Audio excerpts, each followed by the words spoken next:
ایک دن میں گلی میں کھڑا تھا کہ ایک لڑکا ایک گھر کے بار بار چکر لگا رہا تھا۔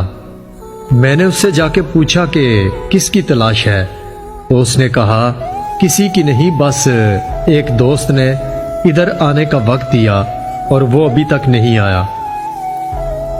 خیر میں اس کی بات سن کے گھر چلا گیا اور کچھ لمحوں بعد اچانک سے نکلا تو میں نے دیکھا اسی گھر سے ایک لڑکی سر جھکائے تیزی سے باہر آئی اور جلدی سے اس لڑکے کو ایک لفافہ دے کر گھر بھاگ گئی۔ لڑکا وہ لفافہ لے کر بہت ہی مسکرایا اور اسے دل سے لگاتا ہوا وہاں سے چل دیا۔ میں اپنی بری عادت کے مطابق تحقیق کرنے کے لیے اس کے پیچھے چل دیا۔ وہ لڑکا ایک درخت کے نیچے جا کر رکا اور اس نے اس خط کو کھولا جس کے اندر سے ایک صفحہ نکلا۔ اس نے اس صفحے کو کوئی 3 سے 4 بار چوما اور اپنی آنکھوں سے لگایا اور پڑھنے لگا۔ میں دور سے اس کے چہرے کو اور حرکات کو دیکھ رہا تھا اور اپنی کیا سرائیوں میں مصروف تھا۔ اچانک سے دیکھا لڑکے نے آسمان کی طرف سر اٹھایا اور بے ہوش ہو کے گر پڑا۔ میں بھاگتے ہوئے اس کے قریب گیا اور اس کے ہاتھ سے وہ ورق لے کر تجسس سے پڑھنے لگا۔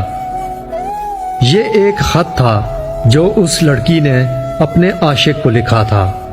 خط میں لکھا تھا، اے وہ نوجوان جس نے ابھی اپنی ماں کی گود سے باہر قدم رکھا ہے اور اس کی تربیت کرنے پر تھوک ڈالا ہے، میں مانتی ہوں تیری سوچ کے مطابق جس محبت کا تو دعوے دار ہے وہ سچی اور پکی ہے، اور تو اس کو پایا تکمیل تک پہنچانے کے لیے وفا بھی کرے گا، کیونکہ اس محبت کا آغاز نظر کے ملنے سے ہوا تھا اور انجام جسم کے ملنے پر ہوگا، کیونکہ میری ماں نے اپنے بیٹے کو ایک دن کہا تھا، بیٹا یہ نظر ابلیس کے تیروں میں سے ایک ہے، اور جب یہ تیر چلتا ہے نا اس کی طاقت کبھی کبھی پورے خاندان برباد کر دیتی ہے، اور پھر جب اس کا بدلہ ملتا ہے تو لفظ عزت بھی سر جھکا کر انسانوں کی بستی سے نکل جاتا ہے۔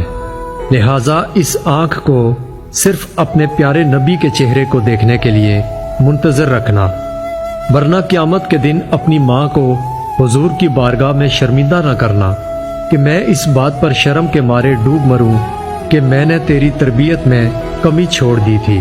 تو سن لو، خود کو خوبصورت شہزادہ اور مجھے دنیا کی حور سمجھنے والے، میں ایک سید زادی ہوں اور میرا تعلق اماں فاطمہ کے قبیلے سے ہے جو قیامت کو تمام جنتی عورتوں کی سردار ہوں گی۔ میں نے اپنے لیے دعا مانگی ہے۔